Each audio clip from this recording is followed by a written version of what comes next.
आदाब और आज के इस खास जायजे में खुशामदीद। आज हम मिलकर तारीख के एक ऐसे सफ़र पे निकलने वाले हैं जो किसी आम तहकीक से बहुत आगे की बात है। हम खाना काबा की बुनियाद और इसके सफ़र को समझेंगे, और वो भी बिल्कुल आगाज़ से, यानी हज़रत आदम अलैहिस्सलाम के दौर से लेकर हज़रत इब्राहीम अलैहिस्सलाम के दौर तक। ज़रा सोचिए, ये सिर्फ ईंटों और पत्थरों की कहानी नहीं है, बल्कि ये ज़मीन पर इंसान के सबसे भी सोच रहे होंगे कि खाना काबा की बुनियादें तूफ़ान नूह जैसी अजीम और तबाह नाफत में आखिर महफूज कैसे रहीं। वो क्या राज था जिसने इस मुकद्दस मकाम के निशान को मिटने नहीं दिया। इसी राज से पर्दा उठाने के लिए चलिए वक्त में थोड़ा पीछे चलते हैं। पहला हिस्सा, ज़मीन पर एक आसमानी ख्वाहिश। आइए बिल्कुल इब्तिदा से शुरू करते हैं। तो कहानी शुरू होती है इंसानी तारीख के बिल्कुल इब्तिदाई लम्हात से। जब हज़रत आदम अलैहिस्सलाम ज़मीन पर तशरीफ़ लाए तो ज़ाहिर है उन्हें यहाँ एक अजीब सी खामोशी और अकेलापन महसूस हुआ। इस तारीखी हवाले के मुताबिक उन्होंने अल्लाह की बारगाह में अर्ज़ की कि ए खुदा, मैं यहाँ ना तो फ़रिश्तों की तस्बीह सुन पा रहा हूँ और ना ही मुझे कोई ऐसी इबादतगाह नज़र आ रही है जैसी मैंने आसमानों में देखी थी। दरअसल उनके दिल में उस रूहानी माहौल को ज़मीन पर दोबारा महसूस करने की एक शदीद तड़प थी। यहाँ एक बहुत खूबसूरत मुवाजना सामने आता है। एक तरफ है बैतुल मामूर, वो आसमानी मकाम जिसके गिर्द फरिश्ते तवाफ करते हैं और जिसकी याद हज़रत आदम को बेचैन कर रही थी, और दूसरी तरफ है उनकी वो ज़मीनी ख्वाहिश जहाँ उन्होंने खुदा से दरख्वास्त की कि ज़मीन पर भी कोई ऐसी जगह हो, कोई ऐसा निशान हो जहाँ वो इबादत कर सकें और तवाफ कर सकें। ये असल में इंसान की इस फितरी ज़रूरत को दिखाता है कि हमें अपने खालिक से जुड़ने के लिए हमेशा एक मरकज़ चाहिए होता है। दूसरा हिस्सा, पहली बुनियादें रखना, ए खुदाई हुक्म। उनकी इस गहरी ख्वाहिश पर अल्लाह की तरफ से फौरन जवाब आया और इस अजीम काम के लिए हज़रत जिब्रील अलैहिस्सलाम उनकी रहनुमाई के लिए भेजे गए। हवाले के मुताबिक वो उन्हें एक मखसूस मुकाम पर ले आए। अब यहाँ एक बहुत ही मौजिज़ाती और हैरानकुन मंजर सामने आता है। बताया गया है कि ये वो जगह थी जहाँ झाग पैदा हुआ था और फिर वहीं झाग फैलकर पूरी ज़मीन की शक्ल इख्तियार कर गया। मतलब ये कोई आम ज़मीन का टुकड़ा नहीं था, ये तो ज़मीन की तख्लीक का बिल्कुल नुक्ता आगाज़ था। इसके बाद का मंजर तो और भी माफूकुल फितरत है। ज़मीन के इस मकाम पर हज़रत जिब्राईल अलैहिस्सलाम ने अपना पर मारकर बुनियाद डाली।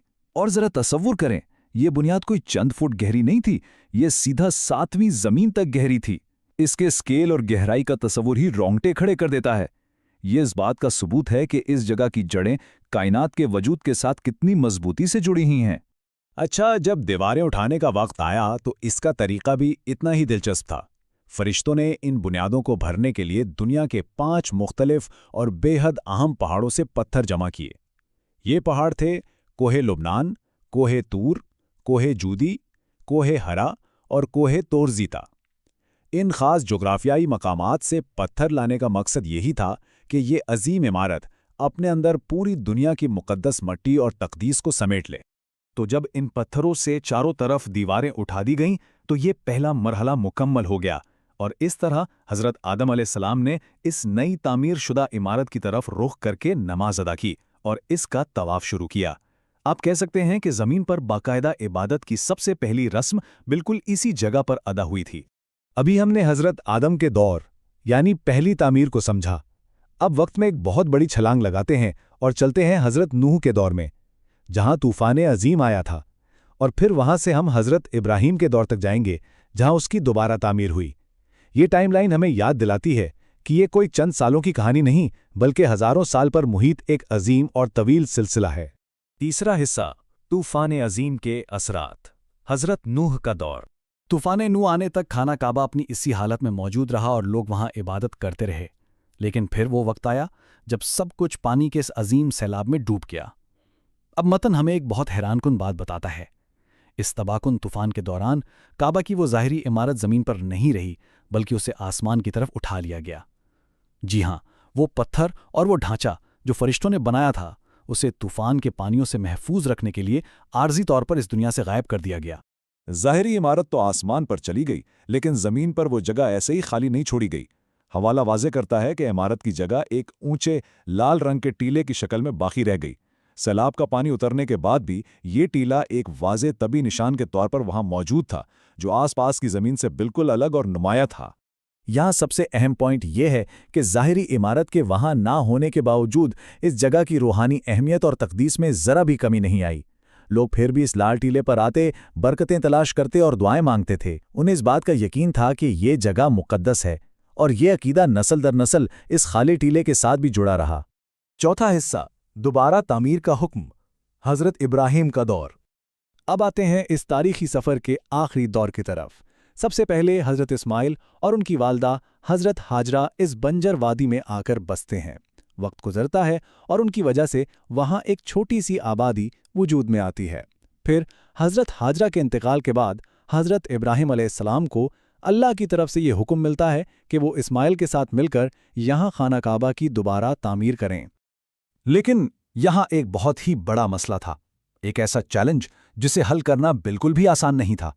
उन्हें इमारत तो बनानी थी, लेकिन आखिर ये कैसे पता चलता कि वो असल बुनियादें कहाँ हैं जो जिब्राइल ने 7वीं जमीन तक डाली थीं? वहाँ तो अब महज एक टीला था। इतनी बड़ी वादी में सही जगह का तयन करना एक इंतहाई मुश्किल मरहला था।